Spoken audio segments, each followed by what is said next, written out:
Coming to you from the Forge of Freedom studio in the heart of America. A podcast dedicated to preserving freedom and inspiring personal success. Freedom is born and lives through you, the individual, and it dies in the shadows of tyranny. Motivating our listeners to become well-rounded, freedom-minded people with the body of an athlete, the mind of a stoic, and the spirit of a warrior. The tree of liberty lives on through you, the Forge of Freedom. And now here's your host, Alex Ooley. Hello everyone, and welcome to the Forge of Freedom podcast. I'm your host, Alex Ooley, and this is episode 19 of the Forge of Freedom. Today we're going to be talking about a firearms-related topic. What should you know as a new gun owner?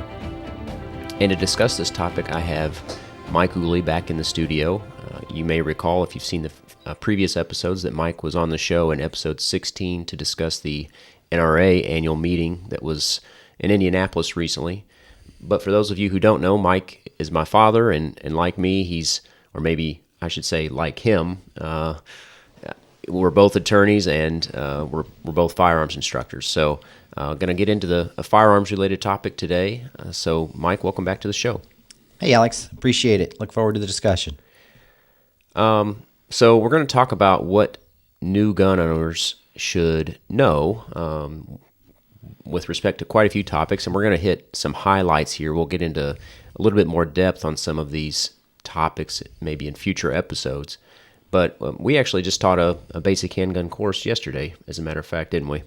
We did indeed. Spent all day at the range yesterday. It's always it's a long day, but it's rewarding because we spend time with a few students that get to advance their skills and learn about firearms. And hopefully, one of the reasons we do that is to support the Second Amendment and get as many people out there acting responsibly as we can in support of our Second Amendment and the rights that it recognizes. Yeah, and the class that we normally teach is the NRA Basic Handgun course. So we work, and we've been teaching that class for quite a few years now. I don't know the exact number of years, but we've been teaching that class for quite a few years, and we deal a lot of times with brand new shooters, and we get a lot of questions about the topics we're going to be discussing today, and so we wanted to give people a resource to look to, maybe if they haven't had any training or if they're looking for training.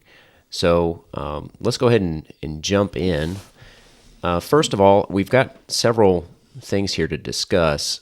I guess first of all, I'll ask, if a new gun owner, either they don't have a gun or they're looking for a gun and they have little or no experience, where should they start, Mike?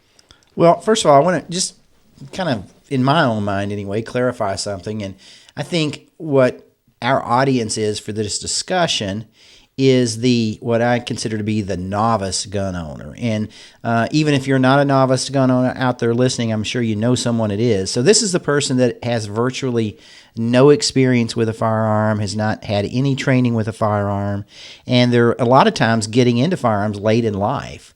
So that's kind of the target audience that that our training is geared towards, and I think what this podcast is about. And as far as where to start, that's a difficult question because one of the things that I notice is sometimes people start in places and get advice from sources that probably aren't the best sources to get advice from. So what we encourage people to do is get some sort of training. Of course, we're teaching NRA courses.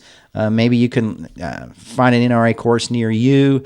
I would also encourage you to do some due diligence with respect to your firearms training and who you're getting your training from, and ask that person where they have trained. Have they trained at other places with other instructors that are clearly and basically without question credentialed to teach? For instance, have they been to Gunsite? Have they taken a class from Massad Ayoob? Have they taken a class from Tom Givens or John Farnam or Lee Weems or just a plethora of folks out there? So make sure you do your due diligence and get into a training class of some sort. That's my number one recommendation. And you mentioned quite a few names there about with respect to reputable trainers. I'll try to link to some of those resources in the show notes because a lot of those folks have websites or online materials that may be good to look to advance your training.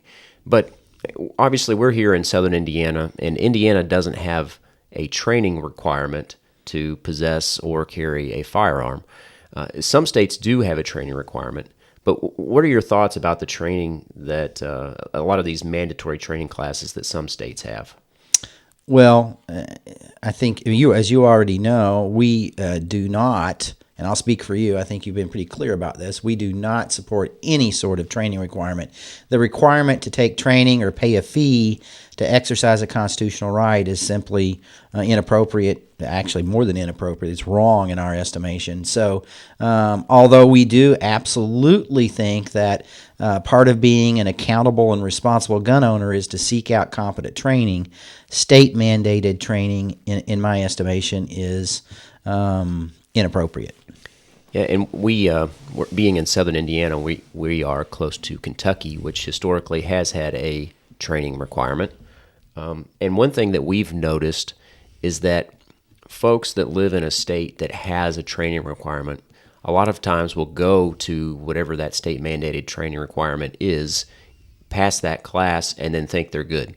Hey, I know what I've been blessed by the state. I'm good to go. That's as far as my training's going to go. Yeah. And they strap on a handgun and don't get any other training and frankly, probably engage in very little practice beyond that mandatory training. But that's not where it should end, right? No, it shouldn't. And by the way, I mean, there's some of these mandatory training classes, or I don't mean to diminish all of them. There are probably some of them you'll get something out of them, but it does create, I think, a misnomer that somehow folks are competent to responsibly carry a firearm in public. And the other, it's kind of interesting. We've even had people think that because in Indiana they received a permit from the state, that must mean that they have adequate skills to carry a firearm or to exercise that right, which is sort of bizarre to me. But anyway, some people have indicated that previously. So we've talked a little bit about training. Make sure you seek out some sort of training course. The NRA has lots of options. USCCA has options. And once you get those basic training courses, seek out further training opportunities because the skill is a perishable skill and you can lose it. So it's something that you want to be able to perform in that life or death situation if you're using a firearm for self-defense, but it's also something that you need to maintain over time. Yeah, and I think it's a good once again, I think we need to gear our discussion today, to the novices, and it might be a good idea to talk about maybe some of the pointers we have that might help people take some first steps with regard to the exercise of carrying a firearm. Yeah, so I guess with that in mind, where would you start? Well, I think and a lot of people get hung up on this, and I don't think equipment is as important as the training and the practice and developing the skills, but that's the first place most people start is the selection of a firearm, and I do think that's important. I think one thing that I would point out is that a lot of our students anyway, or at least some of our students, the first handgun they buy is a small, almost I'll call them pocket pistols, or they'll even buy a J-frame revolver. And if you're not familiar with what that is, that's just a very small revolver. And there's nothing wrong with those firearms at all, except they're more difficult to operate. They're a little bit more, I hate to use this term, but they're a little bit more of an expert sort of gun. And then the novice walks out of the gun shop with that firearm and begins their journey of improving their skills. And it's very difficult to start with that sort of firearm. I think folks ought to start with what we would consider a full-size service pistol or revolver, which means in my mind probably something that's got at least a 4-inch barrel on it. Yeah, I think a lot of people who take our classes are surprised to learn when they come to the class that the smaller guns are actually much more difficult to shoot than the larger guns, simply because physics is working against you, both with the length of the barrel and the distance between the sights and the weight of the gun. So I think a lot of times people purchase a firearm and then come to our class and figure out, dang, I think I got the wrong gun. I need to go buy something different. So what do you think about that question, Mike? Should people take a class before they buy a gun, or should they buy a gun and then go to the class. Do you have any thoughts on that? Yeah, well, first, with regard to your comment there, maybe I bought the wrong gun. I need to go buy another gun. Sometimes the person is just looking past the fact that they've got to put the work in, and it's not the gun.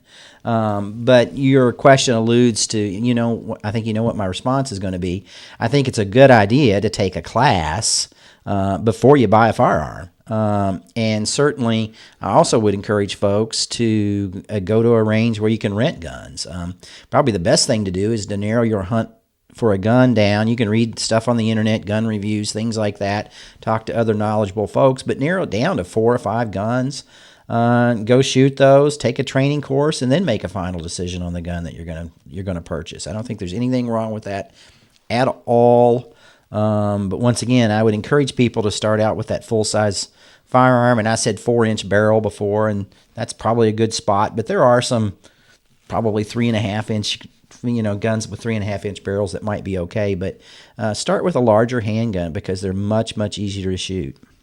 Okay, so for the most part, that's a general statement. If somebody listening to this says, "Okay, I'm going to take a class, and then I'm going to select a firearm later," what should they look for when they're buying a firearm? I know you've talked about the barrel length. What else should they be looking at in terms of selecting the firearm? Well, number one is going to be the purpose of the firearm. I'm sort of assuming for our discussions here that at least most of the folks we encounter are buying a handgun anyway. They're buying it for self-defense purposes. So they're going to have to identify the purpose for the firearm. If they're buying it to go deer hunting, that's going to be a completely different type of firearm. Or if they're, buying a firearm for competition use, that may be completely different. So they're going to have to identify the purpose, and then they're going to have to think about their lifestyle. Is it going to be a firearm that's simply going to stay in maybe a small safe in their bedroom, or is it going to be something they're going to carry? So they're going to have to really think about how this firearm is going to be integrated into their life and to the extent of that integration. And then beyond that, frankly, there aren't any bad firearms for the most part. All the major manufacturers make good firearms, and to a great extent, it's Ford versus Chevy. They'll have to make some decisions about revolver versus semi-automatic pistol, things like that. But the biggest deal is the purpose and their lifestyle, I think. All right, so we've talked a little bit about training, a little bit about pistol selection. When they're looking to buy their first firearm, what should they be looking for in terms of caliber, do you think? Do you have any thoughts on that? Yeah, and my opinion's just my opinion. Do your own due diligence there. But I think there's a consensus out there that, and there are exceptions to this, but for the most part, you need to have a .380 caliber pistol or firearm.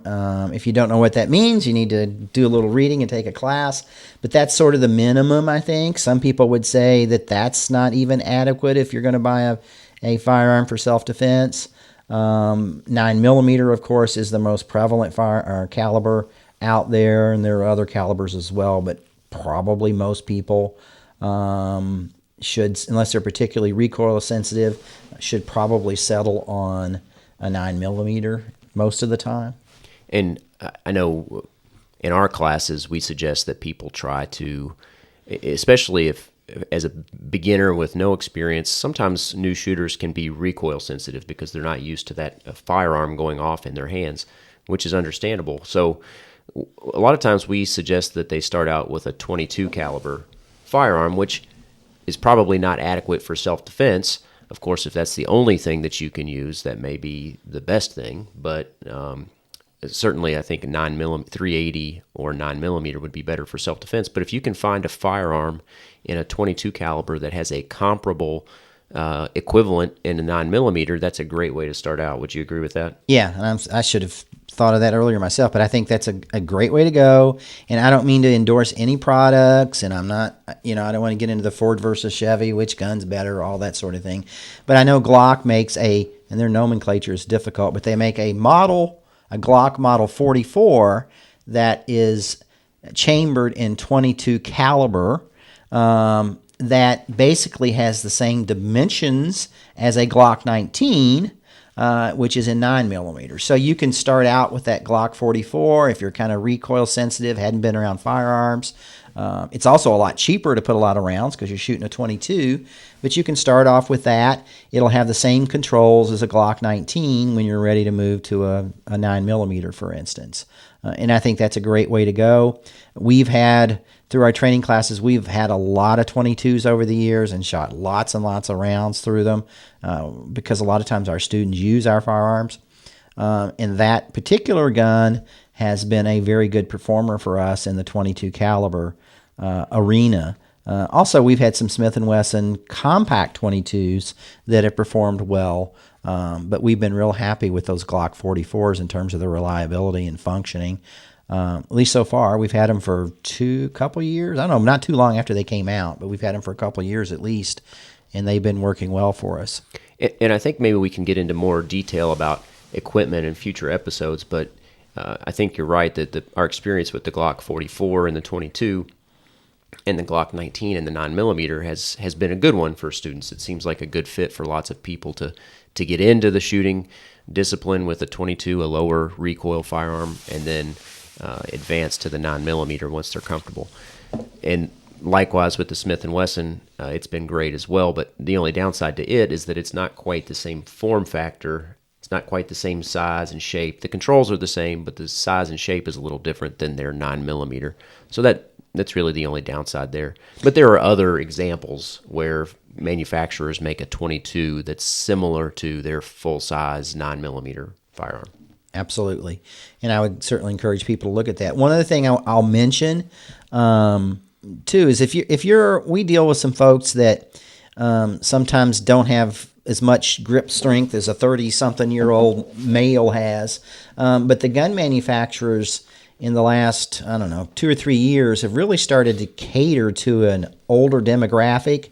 For instance, if you have a hard time racking the slide on a semi-automatic pistol, some of the manufacturers like Smith & Wesson, they have an EZ line. So when you think about firearms and making a purchase, it's not just being able to fire or shoot the firearm. It's also you got to be able to rack the slide. You got to be able to lock the slide back with the slide stop. You've got to be able to get it apart to clean it. There are lots of other things involved in gun handling and marksmanship other than just pointing the gun and pressing the trigger.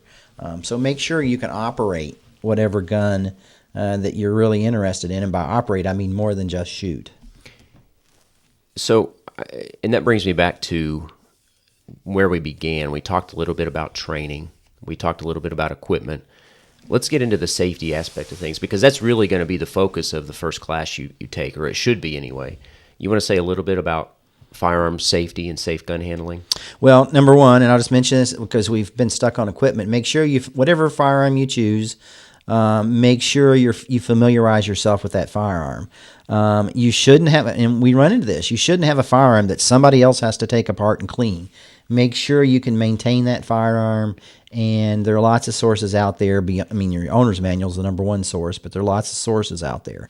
So make sure you familiarize yourself with the firearm. Number two, you have to make sure that you internalize the rules of safe gun handling. And there are various iterations of these, whether you go with the NRA rules or you go with the 4 rules of gun safety that they may teach at Gunsite. But the bottom line is that you need to always keep a gun pointed in a safe direction. Always keep your finger off the trigger until you're ready to shoot it. You need to keep it unloaded until you're ready to use. And if you're carrying it, you're using it. You need to treat every firearm as if it's loaded, even though you believe and have double-checked that it's unloaded. And then you need to always know your target and what's beyond. Now, I went through those really quickly, some of them. There are lots of other ancillary safety rules as well. But, when we teach classes, people go to the range. We all know what the safe direction is. We have 3 or 4 range safety officers for just a few people. And it's kind of easy there to know where a safe direction is, for instance. But in the real world, when you carry a firearm, it's not always easy to identify a safe direction. And people really need to make sure that they apply themselves and think about these safety concepts, because the concepts, number one, are not just applicable in a training environment on a range. They're applicable out in the real world, and sometimes it's difficult to have the discipline and to be able to, identify the safe direction and execute that. Yeah, and in fact, one thing we encourage people to do, because like you say, I think people underestimate the difficulty of applying these simple rules in real-world contexts because they're so situationally dependent. A safe direction is not going to be the same on the range as it is in your house or somewhere else out in the world. So a lot of times what we encourage people to do, right, is to act like you've got a finger pistol, or if you have access to a dummy gun, which is just a plastic inert firearm that simulates a gun, for a week or two or more, if you want, act like you're going to pick up that firearm in your house and keep it pointed in a safe direction. Are you downstairs? Where's the safe direction while you're downstairs? If you're upstairs, where's the safe direction while you're upstairs, etc. So that's one thing that we think helps people sort of internalize these rules, is to actually practice them, but not with a real firearm, at least for a little while. Absolutely, and it's much more difficult. I encourage people to get the blue gun. We call them blue guns. They can be orange or red or something else, but it's a plastic. It's not a real gun. But try to move around your house and make sure you're pointing that gun in a safe direction, and think about it. Go through that exercise, not with a real gun, not with a loaded gun, but try to go through those things. And I think folks may find it's more difficult than they think that it is. Like you mentioned, if you're on the second floor of your 2-story home, down may not be a safe area versus out on an outdoor range somewhere, down in the dirt maybe. So it's very situationally dependent. And one thing that I have heard, I want to mention this, because I mentioned a while ago, treat all guns as if they're loaded all the time. One of the things you will hear is that people will, for instance, point a gun at their lap, or they'll do something unsafe, and they'll say, what's their response? Oh, it was unloaded.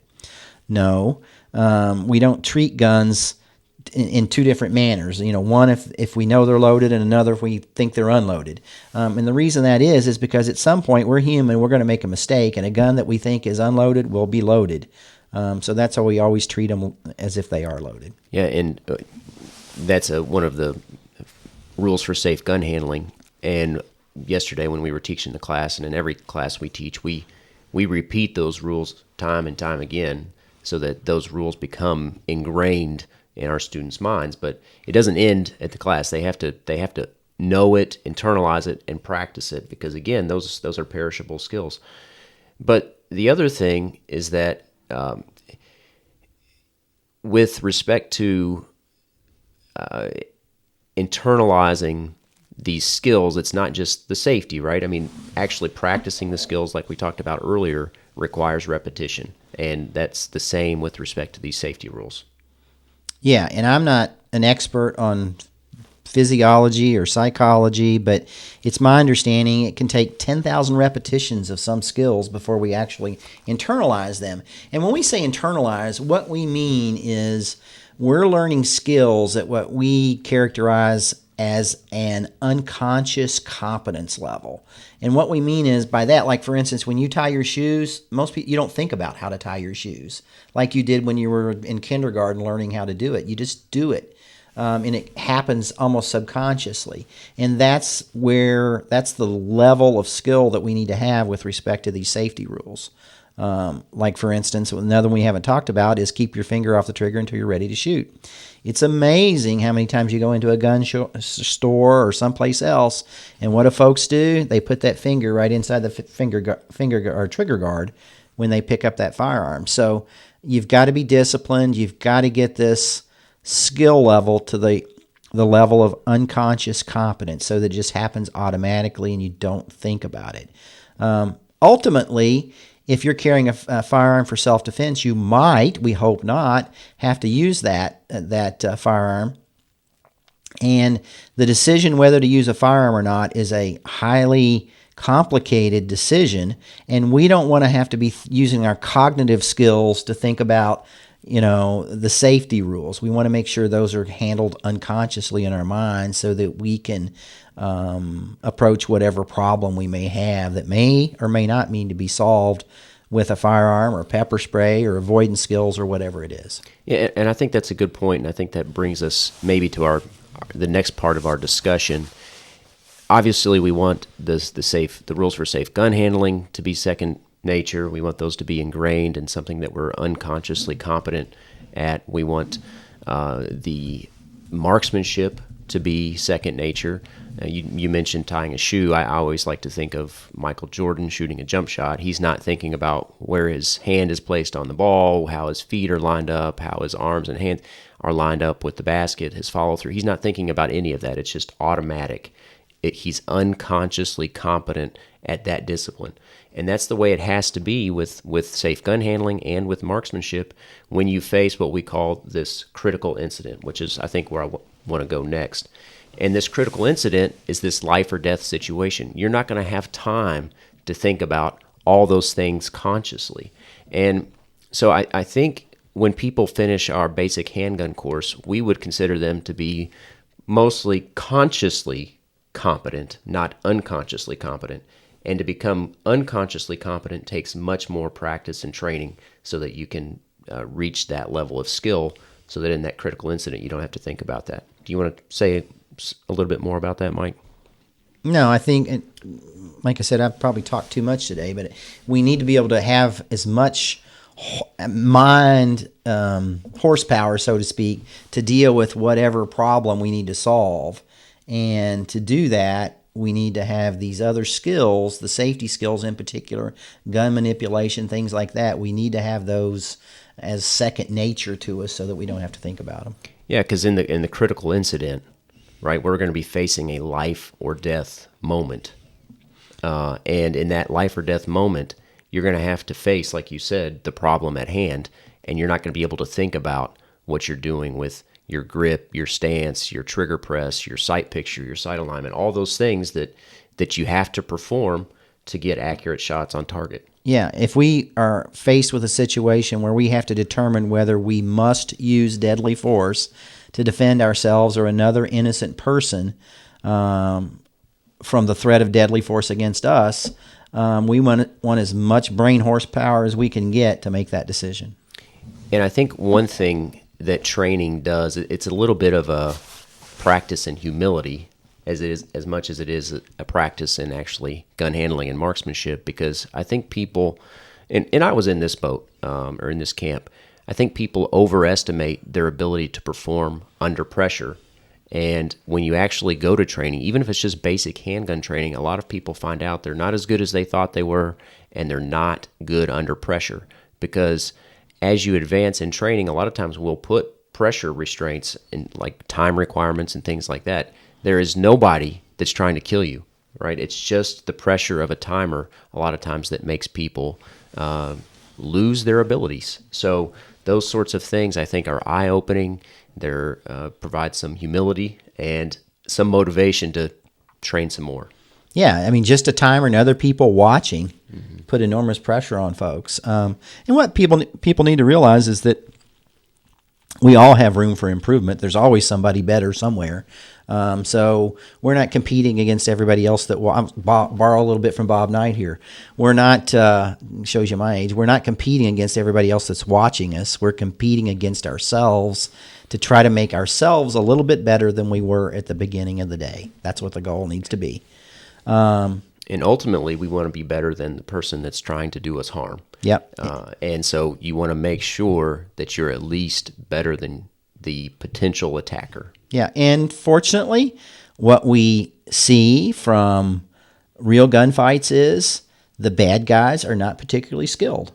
So that's some good news there. That's good news, but we should strive to increase our margin for error, I believe. Absolutely. I guess what I'm trying to say is you don't have to be, a Navy SEAL with an AR to be able to use an AR effectively. So anyway, or Max Michel or Jerry Michalik with a handgun, who are two of the best shooters in the world with a handgun. Okay, so we've talked about training, we've talked about marksmanship, safe gun handling.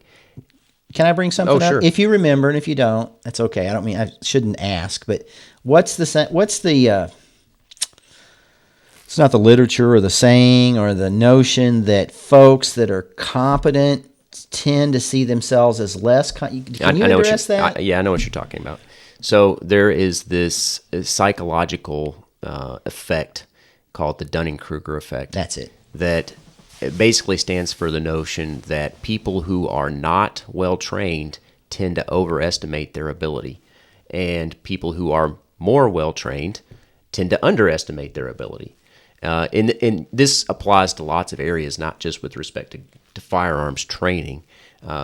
People who are well educated, for instance, tend to think that they're not as smart as they are, and people who are uneducated tend to believe that they're smarter than they are, for instance. But that's called the Dunning-Kruger effect, and we see that all the time with respect to firearms. People who are terrible with safe gun handling and marksmanship believe that they are actually good, and that's why training is so important. Thank you. I couldn't remember what I was trying to remember. So we've talked about training, we've talked about safe gun handling and marksmanship a little bit, and we've talked about that critical incident some. You're going to have to be able to perform all those things in that critical incident, but you're also going to have to be able to determine whether or not you're legally justified in using force in that life or death moment. So this is not a simple task to use a firearm in self-defense effectively. And there are lots of layers of skill and knowledge that have to be applied in moments, if not seconds. So you want to say a little bit about the law and what people should know or maybe look for with respect to the law and education in that arena? Oh, goodness. It's funny, a little story. One of the training courses we've done and would recommend everybody do it is Massad Ayyoob's Mag 40. Well, that course has about 20 hours of instruction on the legal decisions or the legal information. And that's a great course, but it's 20 hours, that portion of it. So it's difficult, and I mention that because it's difficult to distill this all down to just a few minutes. One of the things we do is we teach a 5.5 hour course on what we think are the essential things, just the bare minimum that folks ought to know about the use of a firearm or deadly force. But I guess kind of the rule that I go by is, am I facing an immediate, otherwise unavoidable threat of death or grave bodily harm to me or another innocent person? And I want to give one caveat out there. I don't think we want to get into this here today, but I said, is it avoidable? In some jurisdictions, you don't necessarily have to avoid, and that's what Stand Your Ground is all about, is the elimination of the avoidance requirement. But for me, in basically all 50 states, am I facing an immediate, otherwise unavoidable threat of death or grave bodily harm? And I have to internalize that, and I have to know whether that exists or not.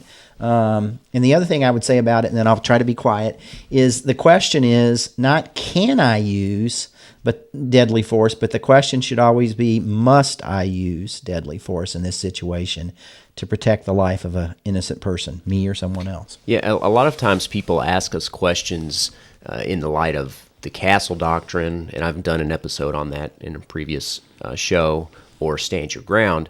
But a lot of times they're asking, can I use deadly force? Am I protected by those doctrines if I use deadly force?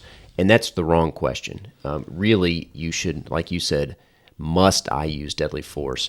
And are those elements present? Is there an immediate, otherwise unavoidable threat of death or grave bodily harm to me or another innocent person? And that's something that we primarily get from Massad Ayoob, but it also sort of encompasses a lot of the principles that another well-known attorney in the area of self-defense, Andrew Branca, he has a book called The Law of Self-Defense, which is very good, and talks about a lot of the elements that have to be present for the lawful use of force.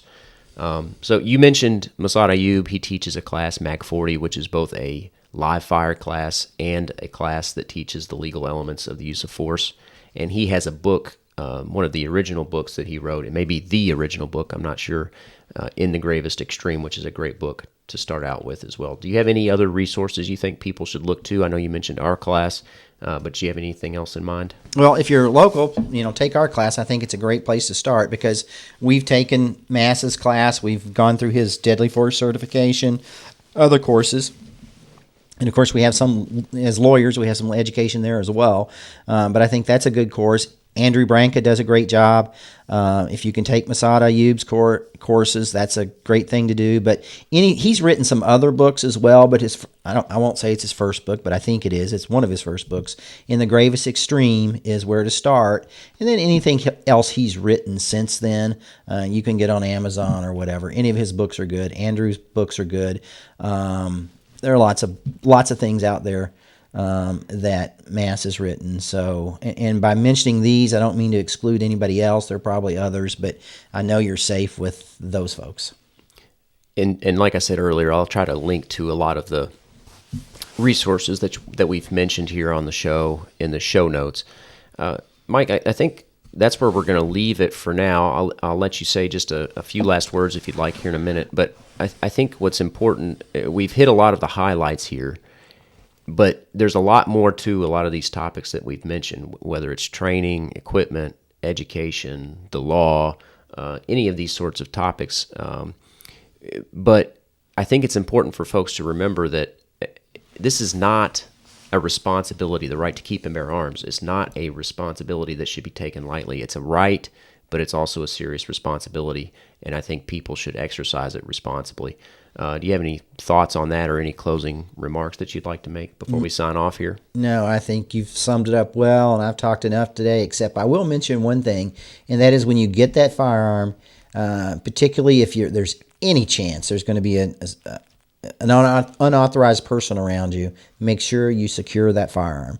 I think a good rule of thumb is the firearm is either on you or within arm's length, or it's locked up somewhere. So, all right. Well, thanks again, Mike, for joining the show. Glad to have you on. I'm sure you'll be on quite a bit in the future. We'll maybe do a deep dive into some of these topics in future episodes. So thanks again for joining. Thank you. Appreciate it. All right. Thanks, everybody, for tuning in. I hope you enjoyed the show. As always, if you did enjoy it, don't forget to like it and give it a thumbs up and subscribe. Sunday, I'll be releasing actually another episode. So next Sunday, we're recording this on Sunday, actually. But next Sunday, I'll be releasing another episode about Aristotle's concept of virtue and the good life. Until then, remember, you are the forge of freedom.